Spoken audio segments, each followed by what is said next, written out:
જીપીએસસીના મૌખિક ઇન્ટરવ્યુમાં ભેદભાવનો ફરીથી ગંભીર આક્ષેપ લાગ્યો છે।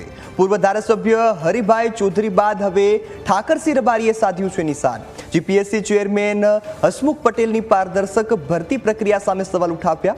પાલનપુરમાં રબારી સમાજના અગ્રણીએ સોશિયલ મીડિયામાં વિડીયો વાયરલ કર્યો છે। ચોક્કસ સમાજના ઉમેદવારોને આયોજનપૂર્વક ઇન્ટરવ્યુમાં ઓછા ગુણ આપ્યા હોવાનો પણ દાવો થયો। લેખિતમાં ટોપ કરનાર ઓબીસી ઉમેદવારની ઇન્ટરવ્યુમાં માત્ર 20 થી 25 ગુણ આપી અને નાપાસ કરવામાં આવ્યા છે। જનરલ કેટેગરીના ઉમેદવારને ઓછા ગુણ હોવા છતાં વધુ માર્ક આપી પાસ કરાયા હોવાનો પણ ગંભીર આક્ષેપ લગાવ્યો। રબારી સમાજના નરેશભાઈ આયદાનભાઈ રબારીએ અન્યાય થયા હોવાનું સૂર ઉઠાવ્યું છે। તો મેરિટમાં આવતા તેજસ્વી ઉમેદવારો સાથે જીપીએસસીમાં અન્યાયની ફરિયાદ ઉઠી। સમગ્ર ભરતી પ્રક્રિયાની પારદર્શિકતા પર ઠાકરસિંહ રબારીએ ગંભીર રોષ વ્યક્ત કર્યો। 64% 65% હોય લેખિતમાં અને એને તમે 10% ઇન્ટરવ્યુમાં આપી દો અને જેના 39% હોય એને તમે ઇન્ટરવ્યુમાં 90% આપીને આ ગુજરાતની ધરતી અને તમે બનાસકાંઠાના પનોતા પુત્ર હતા એનું મને ગૌરવ હતું। તમારું ગુજરાતના આઈપીએસ કેડરમાં નામ હતું કે હસમુખ પટેલ એટલે નોન કરપ્ટેડ અધિકારી અને બનાસકાંઠાના પુત્ર તરીકે સૌ બનાસવાસીઓને ગૌરવ હતું, પરંતુ તમે તમારા નામને લજવ્યું છે।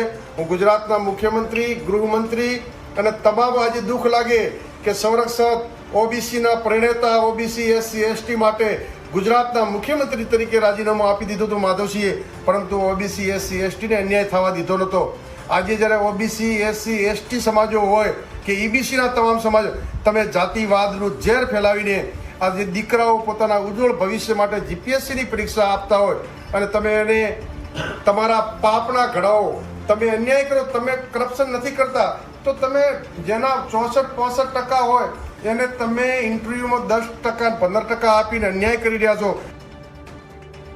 ભાઈ નરેશ અને નરેશને તમે આખા ગુજરાતમાં લેખિત પરીક્ષામાં ફર્સ્ટ હોય અને ઇન્ટરવ્યુના માર્કસમાં તમે કાપી અને તમામ સમાજોનું અપમાન કર્યા છો।